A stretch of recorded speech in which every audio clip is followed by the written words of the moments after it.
The opportunity that we have this morning is to begin the process of December forums when we do that work of governance and polity and business and governance, transparency, accountability, and vision.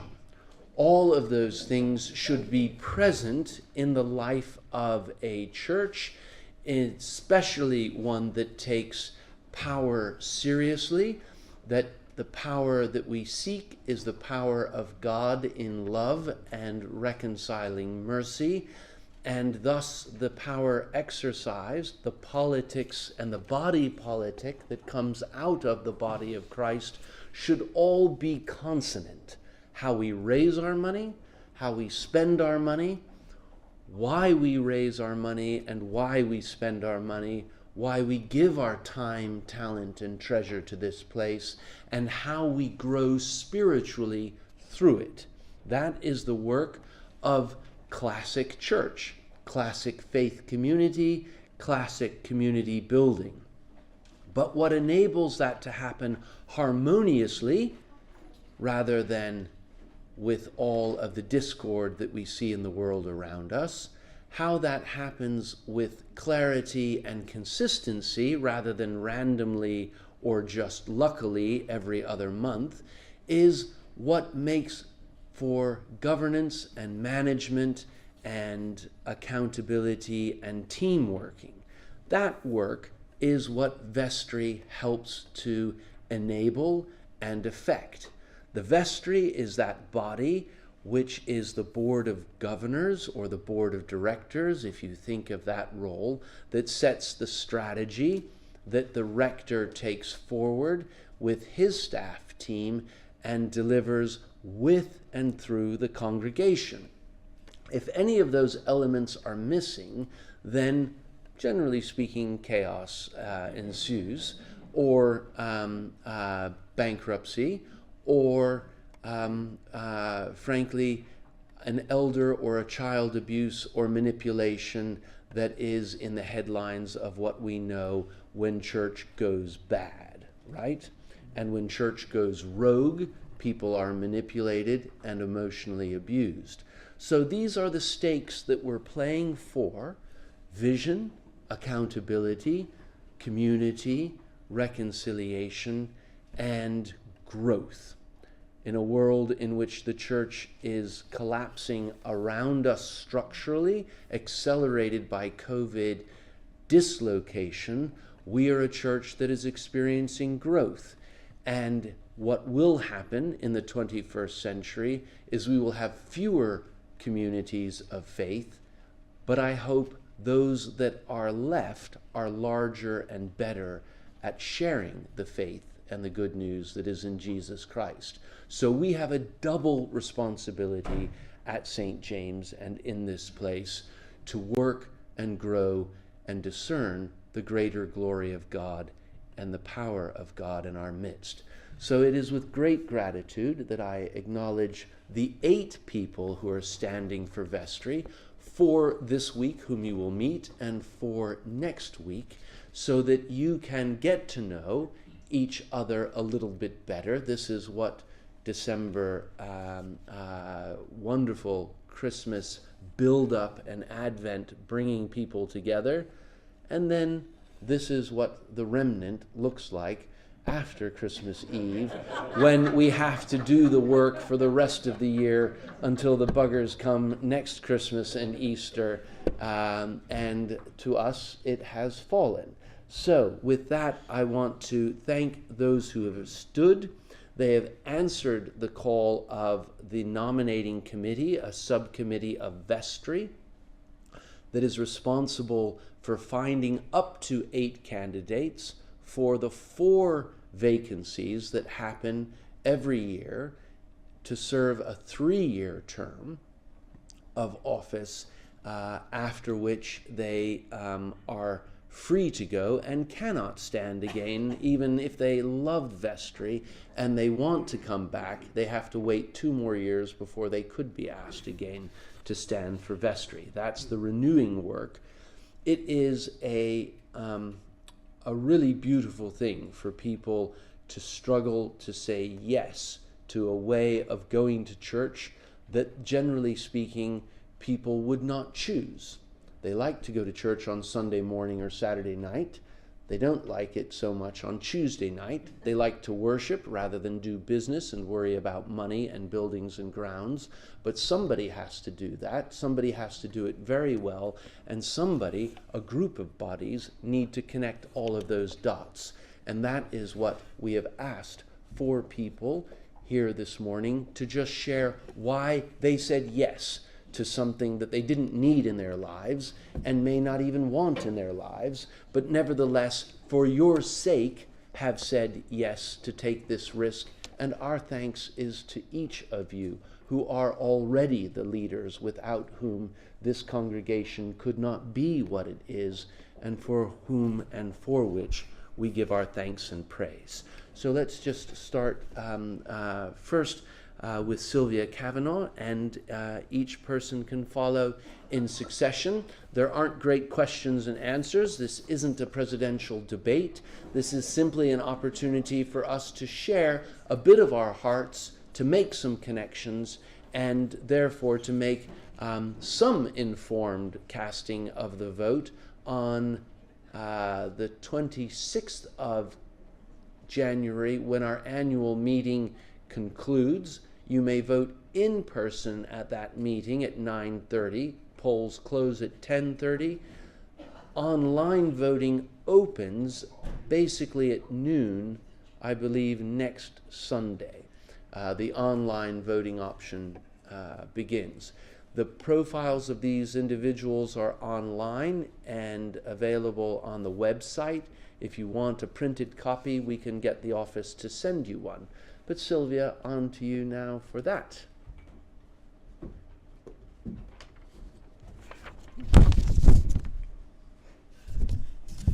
Good morning. I'm so happy to be here with you today. St. James has been the culmination of my spiritual journey since I returned home to Lancaster after retiring from teaching high school in Wisconsin. The urban well was the beginning. Morning meditation in the chapel feels foundational to me, the essential practice that encourages God within me to shine forth. I resonate with this very old idea that the emptiness of meditation is pure, is generative, a place where God can be magnified. My prayer life through St. James is the basis of my involvement in the community beyond St. James. I serve on the board of the African American Historical Society as volunteer tour coordinator. Whenever I lead a tour or attend a meeting, I remind myself of my meditation practice at St. James, remind myself that I simply have to drop my ego a bit, the fears and anxieties that are part of my unhealthy ego, and allow God to take the God within me to take the lead. The practice of intention, I feel, coupled with sincere prayer life, is very powerful.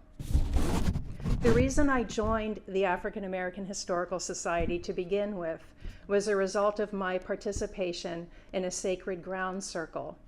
I treasure the deep sense of community, a community built through a sort of pilgrimage that I found in that group.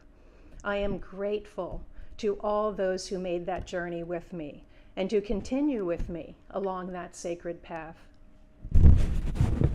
I've also had wonderful experiences in group spiritual direction, yoga, the Mercy Seminar, and Habitat for Humanity.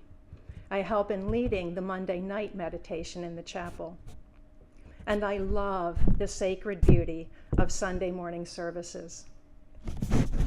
I thank Lisa Groff for inviting me to participate in nightly Compline. My days begin in silent community and end in a fellowship of spoken prayer, framed by words of love and support amongst ourselves. A member of St. James pointed me in the direction of Lancaster's downtowners, whose mission is to engage older adults in meaningful opportunities within the framework of a multi-dimensional support network. I joined, and now I volunteer as a driver. I serve on the Just One Call Committee, and I'm a member of the board. I was recently speaking with one of the founding members of the Downtowners, a Mennonite, and he was relaying something of his recent spiritual journey. I enjoyed in sharing with him in the ideas and in books we had both read. I like the way the Downtowners is an expression of a vibrant community that is fully embedded and expressed within a larger community. I've also noticed that the Urban Well draws in people of various faith backgrounds. This was very evident in the series on contemplative citizenship. This has made me wonder whether there's an opportunity in these difficult times to have a conversation amongst ourselves about reaching out even more deliberately to other communities of faith in Lancaster. There's a verse from the Gospel of Matthew that we read quite often during our Compline prayers. Come to me, all of you who labor and are overburdened, and I will give you rest. Shoulder my yoke and learn from me, for I am gentle and humble in heart, and you will find rest for your souls. For my yoke is easy and my burden light. To me, that yoke can be none other than love itself, a heightened love, a love embodied in service to our neighbors. Yes, it is an easy yoke, a yoke to lighten all other burdens, yet one must choose to put it on. I feel that the St. James community, my many friends here, have helped to lift that yoke to my shoulders. And for that, I am eternally grateful. I want to do all I can to serve this community with love and fidelity. Thank you.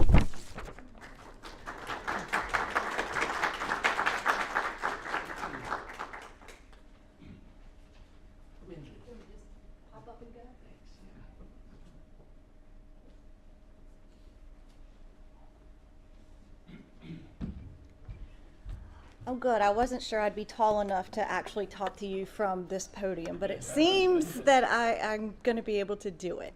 That was lovely, Sylvia, and I have to say you're about to see a study in contrast because in keeping with my long history of being amongst the great procrastinators, I planned all week to write something nice out and found myself scratching a few notes on my kitchen pad this morning at breakfast.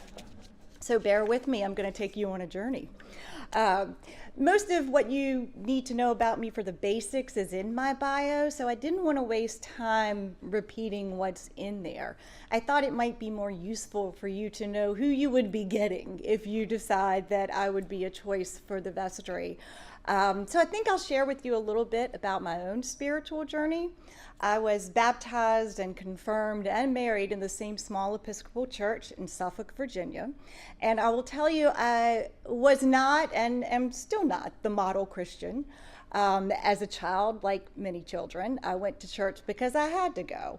But more importantly, I went because on the way home from church, anyone who went got to stop by 7-Eleven and get a chocolate candy bar of their choice. So why would I not go?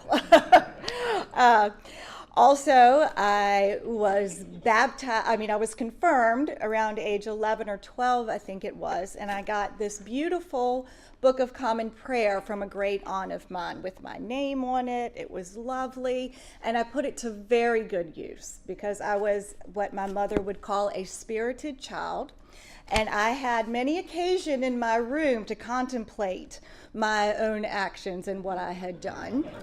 During one of those times, I was also a creative child. I had bookmarked in here page 360 of Right 2. You can see the spine is well worn at that page. And if any of you grew up using the Book of Common Prayer and not just a bulletin, you'll know that's where you'll find the confession. In one of these times when I was contemplating how I had sinned, I decided the best way out of my room was to do what I like to do, which is write. And my writing began, Most merciful Mother, I confess that I have sinned against you in thought, word, and deed. I have not loved my sister as myself, and on and on. Thus went my relationship with church and the Book of Common Prayer. I did serve as an acolyte, and happily served as an acolyte because it gave me something to do in church. Little did I know how much the ritual, though, was in my soul. But again, like most of us, well, not most, many of us, in my early 20s, I had a bit of a crisis of faith. I had bought everything hook, line, and sinker until I got to college. And then I started thinking, this doesn't fit with what I'm learning in my academics. I felt like I couldn't logically see how these miracles could happen, and so therefore I wasn't sure they happened. And I stopped going to church. I really wasn't sure what I believed anymore, although I believed in something. I consider myself spiritual. I looked around. I didn't like what I saw amongst Christians who loudly called themselves Christians. I felt they showed more hate to people than love to people in the way that I believe Jesus taught us to treat one another. And I stopped going to church. Fast forward several years later, and I was expecting my first child. So I was at another crossroads. I knew I wanted him baptized into the church, but I didn't know about me going to church. That was still a little bit fuzzy for me, because one thing I really don't like is a hypocrite. I did not want to be someone who went to church without really believing. I didn't want to walk the walk without talking the talk. So I had lunch with the rector at the time of the church we would be going to in Norfolk, Virginia. And I told him about the crisis I was facing. And he said some things to me that really resonated. He said, well, Winley, faith does not require that you check your logic at the door. It does not require that you do that at all. He said, what it does require is that you choose to believe. And that was revelatory to me because I never knew that faith was a choice. I thought you had it or you didn't have it. And as those words sank into me, the optimist in me said, well, that's really great. Because if you can choose to believe in the miracle of the virgin birth, and if you can choose to believe, why would you not? There's so much bad in the world. Why would you not choose to believe in something beautiful? And so I chose to believe, and I've been believing ever since. My journey from there took me, eventually we came to Lancaster, where I found myself again in a place I had never been and did not have a church. And this time I was with 4 children. It was getting a little harder to get everybody together and try to get to church. So I just sort of chose to think about it for a while. If you'll remember, I'm a procrastinator. Thankfully, though, in this case, God chose me by sending Nicolette Norris and JR, who came and asked my child Ellie to sing in the Les Mis Mass that was going to be happening at St. James. So I thought, well, I guess I can't deny this. Not only did these people come to me, they came to me from an Episcopal church. I've been needing an Episcopal church. I walked in and I knew that we had found our home. So I chose to come here again. Honestly, though, I had to make the choice every week. It was not so easy getting 4 children together in the car on a Sunday morning and into St. James. So why did I make the choice to keep coming here?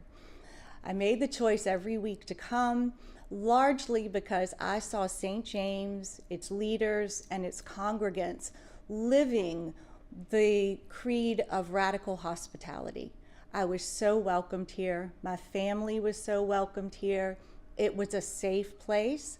I saw that St. James was living what I thought should be lived as Christians and accepting everyone. It was the year of the first blessing and marriage of an LGBTQ plus couple.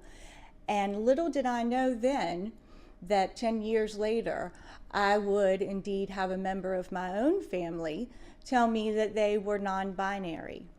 That child of mine is 22 now, I guess. And they served as crucifer at the St. James Christmas Eve service this past year, just a few weeks ago. And I didn't question whether they would be accepted, whether they would be safe. I knew that they would be. Also, another example of the congregation being such a safe and welcoming place. My child Hoffler, who you may now see as an acolyte, he's my midlife crisis baby. We had him later in life.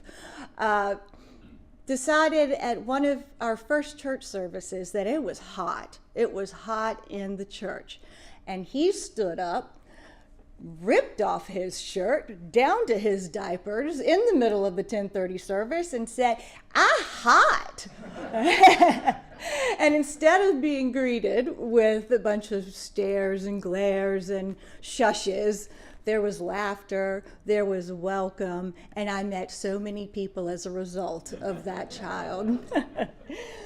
So when I was asked to stand for Vestry, my first initial reaction was, well, that's only for grown-ups. I don't think that that's me.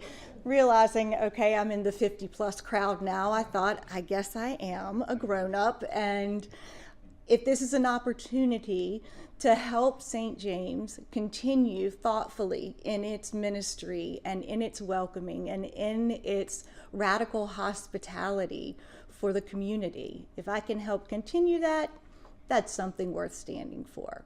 So I hope that if you choose me, you know what you're getting, an imperfect person, but one who cares deeply and will serve gratefully. Thank you. Good morning, and thank everyone for attending. And thank you to the Vestrian staff for asking me to stand for election. If elected, I'd be honored to serve. I wanted to share with you a little bit about the skills and perspectives that I could bring perhaps to supporting all of the ministries at St. James, and they derive from work in not-for-profit historical organizations. My work was education and interpretation. That means trying to create understanding about history. I needed to develop specific skills: budgeting, mentoring staff, planning to achieve mission goals, and writing clearly. For example, during 25 years at Winterthur Museum near Wilmington, one assignment was leading the visitor service department, and that encompassed welcoming all visitors to Winterthur, something that this church is so famous for, as Windley just described.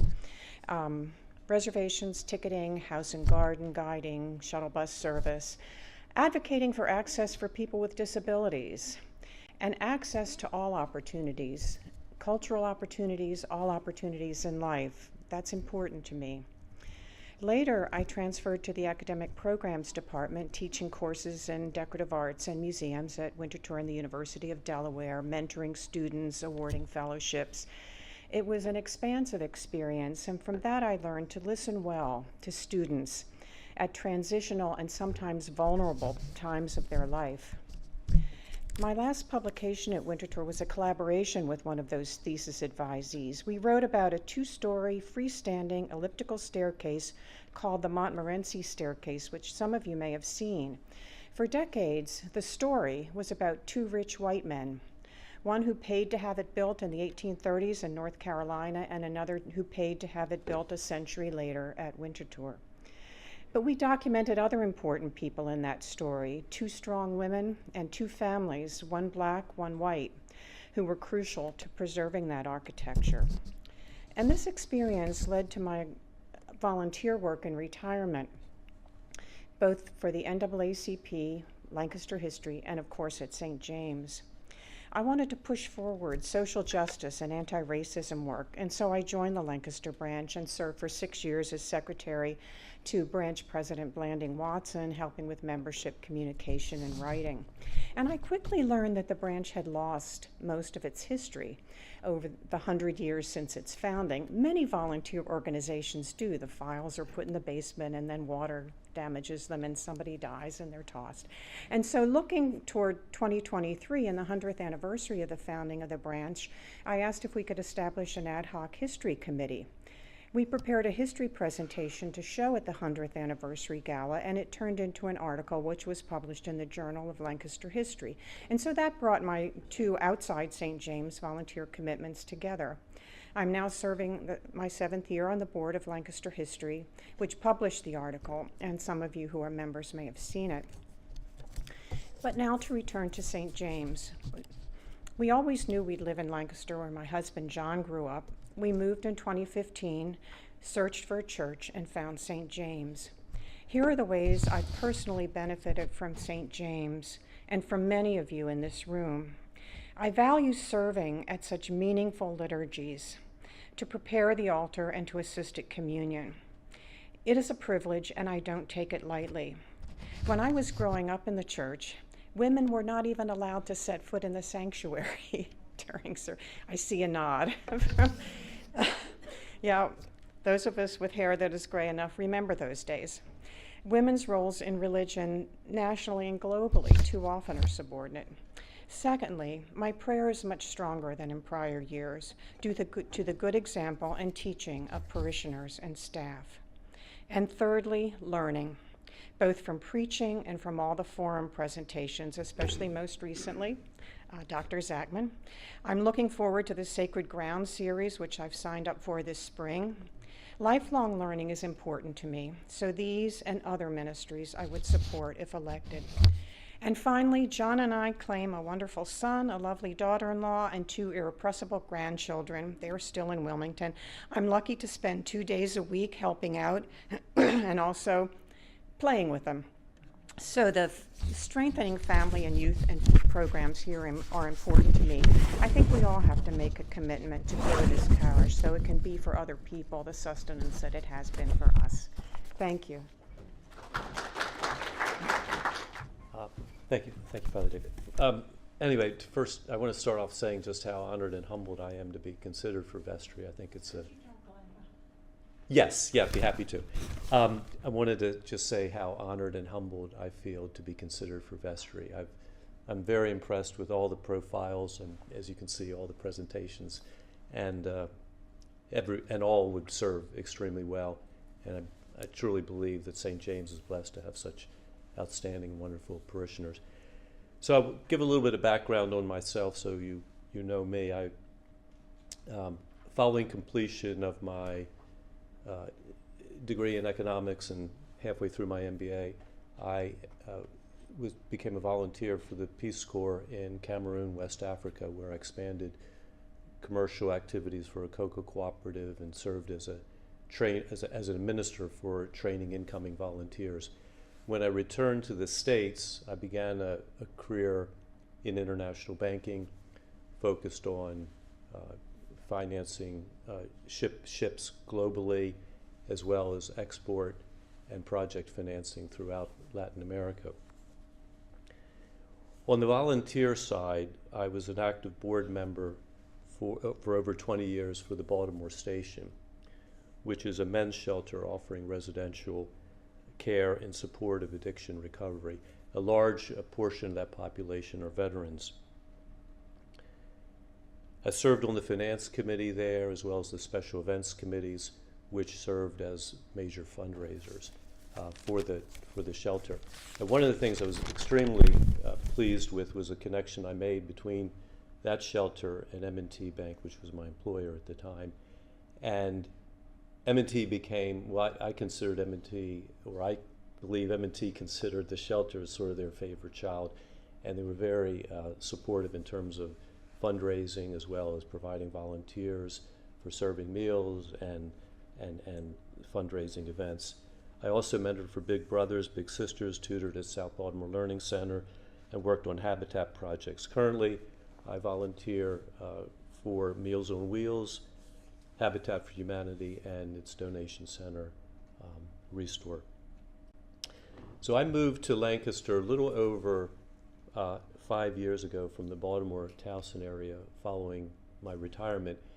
And interestingly, it was my son, who is a musician. He was performing in this area, in Lancaster, and he suggested I take a look at Lancaster, and I did, and loved it. By the way, he's currently still he's an attorney up in Brooklyn and a part-time musician, not a full-time musician. But anyway, I kind of describe myself, maybe it's not the right term, but as an immigrant or a newcomer, what have you. But I'm just so enamored by Lancaster. I mean, I just love, to me, the history, the architecture, the music, the art, and the food scenes. But sincerely, it's the generosity, the kindness of the people, and the generosity, and that whole volunteer spirit I see in the community is so integral to a sense of investment in the community, which makes Lancaster such a terrific place. And I often cite as an example of that. I mean, I'm sure you all know this, but just look at Extra Give.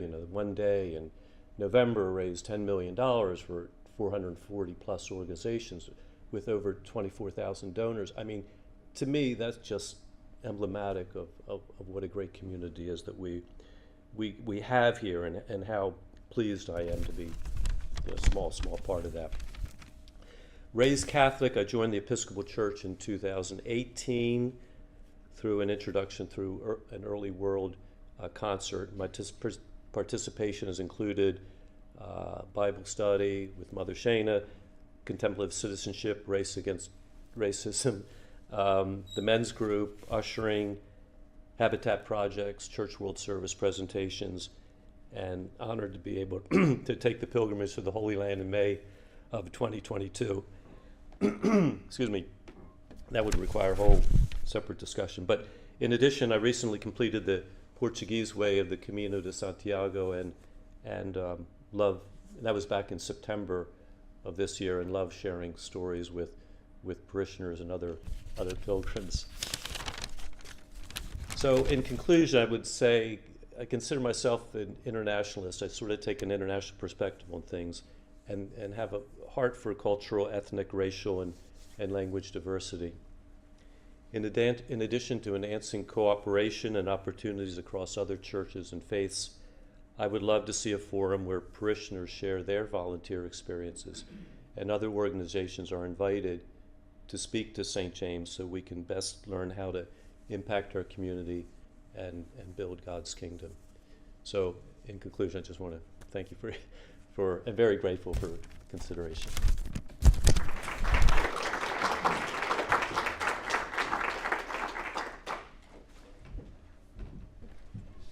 Well, you can see in an extraordinary day like this the work of the nominating committee as one that has done rich and beautiful discerning work amidst a congregation of such generous and talented, gifted people who long to make a deeper connection with Jesus and with their neighbor as themselves. So that dynamic is what we have. This is the first half of the whole that will be completed next Sunday as we offer this. Of course, all of the presentations will be online and easily clicked through and found on the website or directly on our YouTube channel, which I hope everyone will subscribe to, and the like. In the meantime, what is it, if there are any questions of for me around the governance and questions that we have, or ideas you'd like to plant seeds for today for the annual address on Sunday in 2 weeks' time, I'm very open to hearing about that now, or just leaving you to get a second coffee and enjoy each other.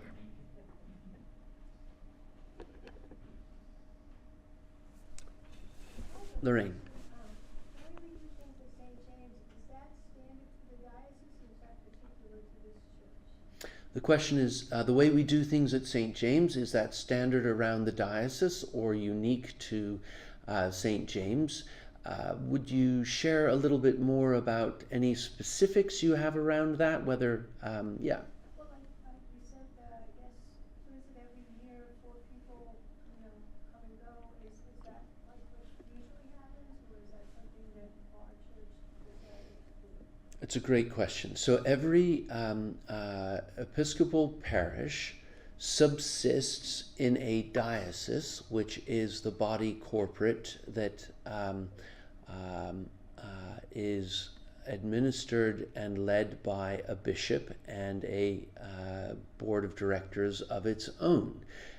So if St. James were to run out of people, run out of vision, run out of money, and its buildings fall down, we would be rolled back up into the diocese. And so that's what I mean by subsisting in the diocese. Even if we did not continue as a body corporate, the diocese would, and our assets would be folded into those assets of the diocese. What is unusual about St. James is that before the diocese existed, we were a church and a local parish. Before the country existed, we were a church and a parish. And what we are in size and in endowed wealth and in these buildings and grounds and in this extensive community and congregation, much larger than what is typical of the Episcopal Church nationally. Over 3/4 of the Episcopal Church have an average Sunday attendance of under 75, and we have an average Sunday attendance of about 250.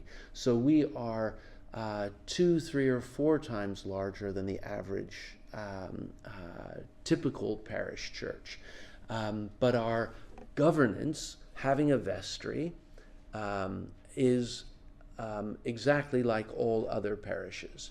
That becomes complicated because the smaller the parish, the harder it is to find vestry members, to find a treasurer who has financial skills, to find the lawyer who will serve as the chancellor, which every vestry must have, a legal officer to help guide us through all of the ordinary things that an organization must contend with: personnel, contracts, property, and so on.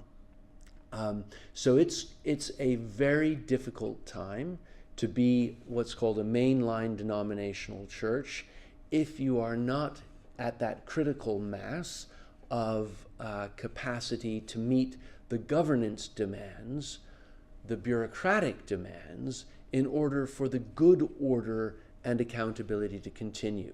So that's a tension that Christianity has deeply at the moment, and which I give thanks to God that St. James, being the size and scale that it is able to meet those challenges as we move forward.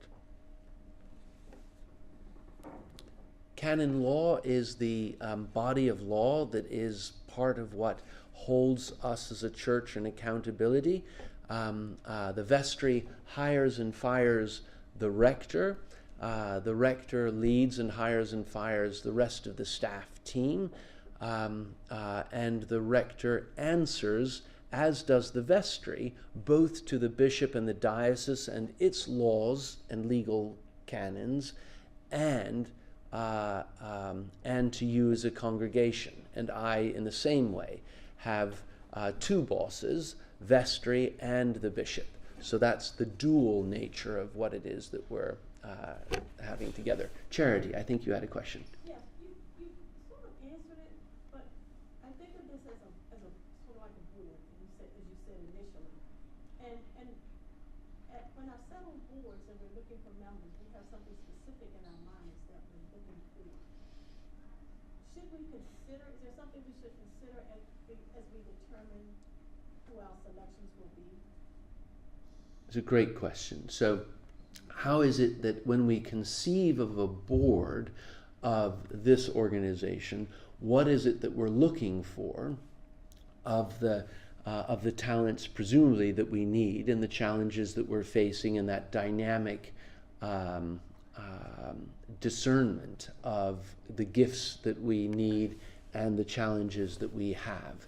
And the nominating committee does have that responsibility and is what helps to inform them as they go through that process of, first of all, the list of those people who we think and know would be a blessing to have on Vestry. Unlike some boards where I think you can make some serious money being on the board, I'm sorry to say, you're not going to get any richer by serving on the board of St. James. Working with that pool of those who we would love to have on Vestry, and I will make the first pitch for Vestry candidates next year right now. If you're in this room and you think you might want to stand for Vestry, just be open to being asked to stand for Vestry. Let us know, and you will be on that list. Then, as we come to that list, if all we have is a group of men under the age of 30 who want to stand for Vestry, we will say, you know what? We're concerned that we don't just have an all-male board the way we had for the vast majority of our 285-year history. We need to find some more women, and we will go out and try to stir up the gifts and make calls that are orientated towards getting a better gender balance, or a better age balance, or a better set of, if everybody's got a finance background, we'll try to broaden the base on that. Of course, if we know, as we have done, we have buildings and grounds challenges or opportunities, and we've got both, we definitely want somebody who has building, architecture, landscaping skills, and so that has literally been part of the discernment process that we have.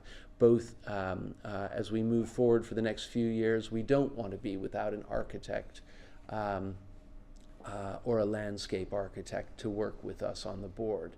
So those are a small example of how we try to plug in particular gifts, work with who's willing to say yes, and move forward in that way. Paul. I did not look at the bulletin today, but I know on the back they have all the Vestry members. Do they have those who are going off, so we know who is going to stay on there and who's going off? Very good point. The answer to that quickly is no, but we can get that right for next time. What I did see is that there are printed copies of the profiles of these individuals there as you come in or out of Vestry through that door. So that is an important consideration, and I'm always terrible, not least because I don't want to lose anybody from the board, remembering who is not going to be returning on the board. But I think there are two in the room at the moment at least. Kit Slough is rotating off the board. Ginger Humphreys Robinson is rotating off the board. Jean Clark is rotating off Vestry. And John Hershey is rotating off the board, one of our landscape architects, and another landscape architect is actually on the board, cunningly, as we thought we don't want to lose all of our architectural talent in 1 year. And so Kristen Gideon is here with us as well. Can we just make a note for next year when you do this bulletin that you put on the current Vestry members and those who are going off on there? That would be fabulous. And if we can do a group memory exercise between you and me to send an email to Kristen or Nicolette about that, as well as me, that would help, because I'm useless on Sunday mornings at retaining these details for Monday morning. But very, very good point. Because I never remember something, if I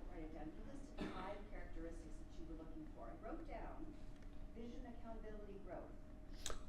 Governance, that you can also send me an email tomorrow that says those 5 things that were more off the cuff, but they sound very sensible.